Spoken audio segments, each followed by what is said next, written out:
is up, guys? Welcome back to the channel. Hope you're having a great day. If you've been selling cards for any amount of time, whether you're new or for years, and you sell on TCGplayer, you know how much changing your prices on your cards can be a pain, especially in the beginning. But that's what I want to talk about today is MASSPRICE, which is a auto pricer tool on TCGplayer that will reprice your cards for you and make your life immensely easier. Now, it does take a little bit of work to get there. You'd have to be a level 4 seller, which doesn't really take too much. I think usually some people can make it there within 2 to 3 weeks, depending on how fast you go. That's another topic for another day. But I wanted to talk about how to get there and go through exactly how it works and all the little things you can do with it to make your life absolutely easier when the time comes. But before we get to that, if you do not know who I am, my name is Bronzgod and I sell trading cards on TCGplayer and eBay. We've been averaging about $40,000 a year in sales, mostly in bulk, but we are looking to ramp that up in the end of this year. In addition, we do have 2 other channels, one for my weight loss journey and one for gaming. So if you want to check those out, you're more than welcome to.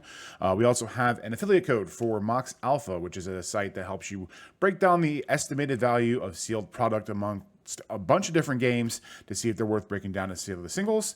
If you want to check that out, code's in the description. You can save a little money. I can make a little money and the world goes round. So MASSPRICE, you have to be a level 4 seller, which is usually, I think, 51 orders completed. So even if you have, like, they say done 60 or 70 orders, if it hasn't met that 2-week time frame where they don't leave a feedback, because that's how long it takes. If someone orders a card and they don't leave feedback, it takes 2 weeks for the site to automatically just say, okay, well, they didn't respond, so 5 stars. So once you have 51 feedback total, I believe, I have to double check, but I think it's like 3,000 or 6,000 cards. It's not a lot as far as inventory. You can apply to be a pro seller. And once you're a pro seller, you get access to the repricer MASSPRICE. Now, that does come with a 2% add-on. So you are going to be paying a little bit more in fees going forward after that. But I'm telling you that 2% is going to be so worth it once you realize you don't ever have to touch repricing again. It is one of the caveats to some of the other platforms that I've always kind of whined about how they don't have repricers, or if there are, they're way more involved and way more time consuming. But ultimately, if you're going to be selling on TCGplayer in any capacity, being a pro seller and having MASSPRICE at your disposal is going to be something that you want. So we're going to hop over to my MASSPRICE portal. I'm going to show you the ins and outs, the ups and downs, and then at the end, if you have any questions, feel free to reach out. So let's get over there and let's get to it. Okay, so here is my dashboard. I made my screen a little smaller just so you can see this full menu over here. But basically, you have your activity log, which shows when your rules run. It'll tell you how many prices changed, how many failed, everything you might need to know on a very broad basis. You do get emails with updates when things go too high or too low. It shows your schedule down here. So you can have up to 15 rules scheduled. You can have them for multiple games. You can have 5 different rules for one game, but it'll show you your schedule here. And then this is where you will set up your rules and you will edit them. So we're going to go into our Magic Singles. Now, real quick, I am on Direct, so you might see that one says Magic Singles and one says Magic Direct. Typically, what I'll do is I'll run a rule at market price, just so that way if there's cards that don't have a market price on them, or you know, it's beneficial to just run out for market price, make sure everything needs to be as it is, and then 30 minutes later, I'll run a direct rule to then change all those prices to the direct low. So let's just go into Magic Singles here. We're going to... You know what? Actually, let's just create a new rule. That's what we'll do. We'll just create a new rule. So we're going to do my selling prices. I've never messed with buying or buy lists on TCGplayer. I think they were not available, or they took it down for a little while. It might be back. I don't know. I probably never would use it anyway. So we're going to go with my selling prices, and we're going to set up a new rule. So rule name. This will obviously describe what it is. So we are going to name this rule like and subscribe now. After I don't misspell it. Now, please. You must. You must. Thanks. Okay, that's the name of our rule. So down here, You can obviously choose between any with price and only my inventory. I do anything with a price because what will happen is if you have one card and then you sell that card and then you go to reprice it, it will only, and you have my inventory selected, it won't change any prices of cards that you've sold in the past that you now have 0 of.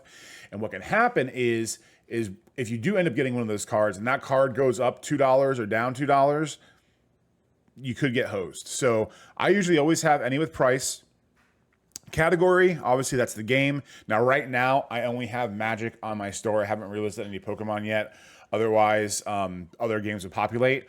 Only games you have listed will show up here. That's why you only see Magic. So we're gonna go with Magic for now. Groups. Groups is sets. So I have all sets going. If you want to only, let's say a new set comes out and you don't want, with Magic, the prices of singles, especially on release weeks, can go down significantly over the last first week or two. Sorry about that. I had a sneeze that was that was dying to come out and it just wouldn't. So anyway, if a new set comes out, everyone knows that singles can tank a little bit. So if you don't want to go too low and you want to keep them at a certain rate, then you can pick a specific set to run them and keep them at with a bunch of filters. But for the most part, name of the game, all groups. Again, rarities, printings, normal foil conditions. You can set a rule up for any variation of this, but I typically just run them all, change them all with very few exceptions. And then you have the price filter down here, which goes into what I was just saying. So let's say a new set comes out and, a lot of the bigger cards, like your $20 and more cards, you don't want them to change because a $20 card might tank to 10 and you might think it's worth 20. So you don't want to get rid of it. So you can do a price filter of greater than $20. That way, anytime it runs the repricer, anything in that group that is greater than $20 will change, or lesser than $20 will change. So I typically don't. I'm a marketplace Mary. I usually just do market price and I'll do a couple percentage points over it. But that's that page in total. So now we're gonna go to our pricing tab here. So what do we want to base our prices on? There's a lot of options here. Like I just said, I always go with market price. You can do low, direct low.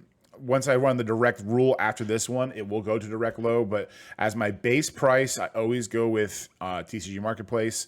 But like I said, you can choose any of these, fine. I've never messed with average of, but that is something that you can do where it'll take the average of, the market price or the direct low price, and then boom, there you go. The modification, you can do a plus or minus by dollar or percentage. So for me, for my market price, even though I deal with mostly bulk, I will usually modify it by 15%. This is completely up to you on what you want to do. I just do 15% to make up for the fees that I would lose on the card. Sometimes I get willy-nilly and I'll change it to 0 or whatever, but 15%, especially on lower value stuff, is not a whole lot, so it's not a big deal. So plus or minus 15%. So now when we run this rule, it'll say market price of every card is the market price plus 15%. Okay, so to define minimum tab. Now I never go with market price because if someone, TCGplayer can be like people like to blow out their cards for pennies. So if you have a market price card that's 20 cents and then all of a sudden it's 8 cents and it reprices, it's going to go down to 8 cents because that's what the market is. I always do fixed amount. This is where when someone says they have a floor price, this is where you do that. So my floor price, as you can see, I kind of go all over the place. With direct, I have been keeping it at 40 cents no matter what.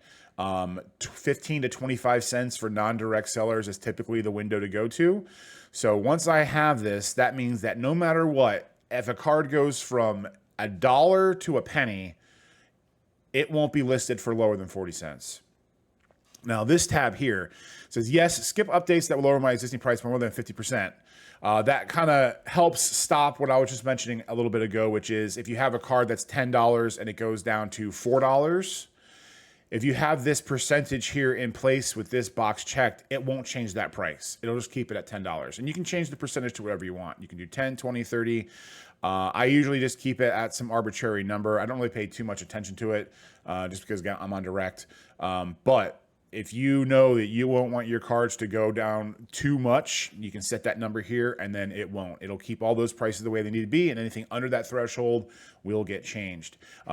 This can save you. I've had a few moments where I mispriced a card, or something. There's some borderless rares from Magic or some Pokemon special illustration rares that some idiot tries to tank or go up, and then you have this in place. You can save yourself a little bit.